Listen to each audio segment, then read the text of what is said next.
This is a video about Bitcoin.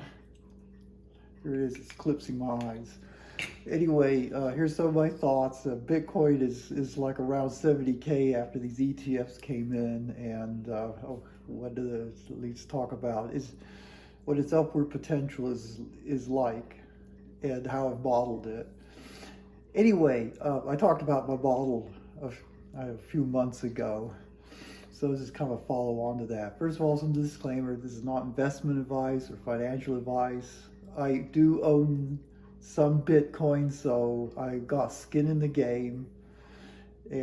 But having said that, this is just my honest assessment of what I think is going on here. Okay, I developed this Bitcoin model sometime last year, and the way to think of it is that it's kind of like what we call a data assimilation model. This is actually how weather forecasting works, is that you put together a model that has all the physical processes of the atmosphere, and then you bring in satellite data, ground data, balloon launches and things like that, all comes in real time. Mostly these are measurements of temperature and humidity and winds. It all goes into the physical process of the model. It fits some adjustable parameters in the model, and basically you run it forward, you get a weather prediction. And that's basically, this is much simpler, but this is kind of how this Bitcoin model works, is that I base it on a logistic growth function. The idea here, this is basically how biological systems interact with their food supplies, that you get exponential growth until eventually there's only so much food to support a population, and then it just levels and flattens out. And I think the big question with Bitcoin is, where does it flatten out? And there's been a lot of predictions about this, none of which necessarily make sense to me. Most of these are based on people thinking, oh, the market cap's going to be $1 trillion or $10 trillion or $100 trillion. And if it's those amounts, you divide by the number of Bitcoins out there, and you get the price. The Bitcoin model I've put together uses this logistic growth idea too, based on market capitalization. The idea is really pretty simple, in that Bitcoin does not create wealth or food, if you so to speak. It just simply consumes it and is a store of wealth. I'm not trying to make a positive or negative statement about Bitcoin per se here, but I'm just saying that's just basically what it is. So anyway, I go ahead and I ingest the data into my Bitcoin models. So in a sense, it's simulating data from the past, and we're going to use the past data to see if it can give us a clue to when where the price should start to flatten out. And so basically what this is just doing is just looking at past behavior of what people have been doing investing in Bitcoin, and basically letting that determine where it thinks the price will flatten over. So here's this here shows the Bitcoin history and future. So what you see here, this is actually a curve that was put together by some guy named Plan B, who's seems to be a big Bitcoin influencer on YouTube. Anyway, he shows the actual price, which are these purple dots going here. And by the way, 70K is this X here at this time. And then he's got these colored dots, which basically represent some base adoption metric. So blue, I guess, is low adoption, and then I guess you get higher adoption up here, and then eventually, I don't know why it goes back blue again, but anyway, it's 100% adopted by the time it gets up here. So the thing to note actually is his function is basically a logistic growth function, just like mine actually. It just goes up pretty linearly at first, and then it hits a saturation, flattens over. My model, or my assimilation of data with my model, is this black curve which is just overlaid here, and you can see it's making these predictions for the future.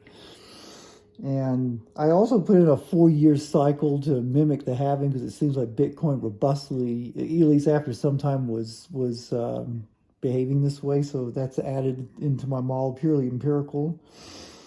I think the 4-year cycle was not a good model for when the price was under $100, so that's why it's kind of off a lot here. But as you can see, once you kind of get past 2012, it starts going up pretty exponentially, just like both of our models do. And then eventually, as I say, I'm assimilating the past data, so this model has no opinion about why it should hit, 100K, 10K, million, 10, whatever. It has no, it has no horse in the game for this. It's just going to do what the past data is telling it it's going to do, based on the fact that it should grow a certain way, as I say, modeled by this S-curve thing. And so what you see here is that the model is leveling out at around 40K, which is, so it's a bit low. And this actually this plot here hasn't been really updated at all this year. This is kind of from last year, but the current updates, which I keep putting into the model, wouldn't move this curve too much. But I think the thing to really note is that we're clearly starting to level out. We seem to be kind of in between the 10 and 100K regime now for quite a while, for a few years here. It's not been just steadily going up. I mean, if Plan B's idea was right, we should be at $1 million Bitcoin right now, but we're just growing at the rate it was growing, say, back in prior to 2020. Just kept that rate going, it would be $1 million right now.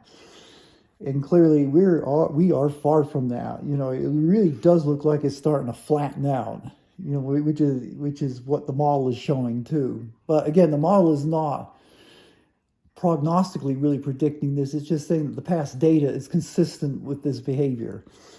And so I'm actually, I'm really curious to see what's going into the future. But my personal opinion is that I'm not super bullish that you're going to see 4x gains from this point on, which a lot of people are telling me is going to happen. I mean, maybe a 2x gain possible, and certainly you're going to get a lot of volatility, which the model doesn't have the ability to predict, nor is it in there. Wish it did have that in there. I could be a very rich man, but if it worked, but I'm not that good, I guess. But anyway, I think that, we may be going into what I may call a boring period now for Bitcoin, where it will be basically a store of wealth for people.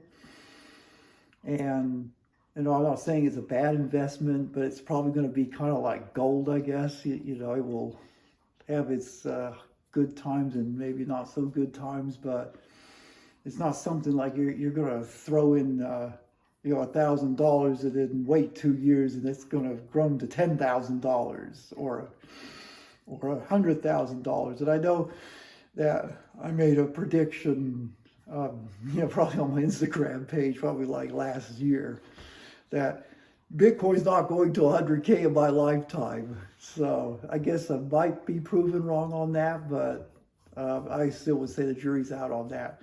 And when I did say 100K, I'm saying like in today's dollars, not, if the U.S. economy collapses and we get hyperinflation, and of course it'll probably go to 100K, and it probably won't even matter if it does at that point, because the dollar will be so freaking worthless that, sure, that'd be nice. So that's why I have some Bitcoin in case that happens. As I say, it's not a big part of my investment portfolio, but I think it's probably a good thing to have something in there, in case something really hits the fan, as they say. So anyway, I hope you enjoyed this video, and good night.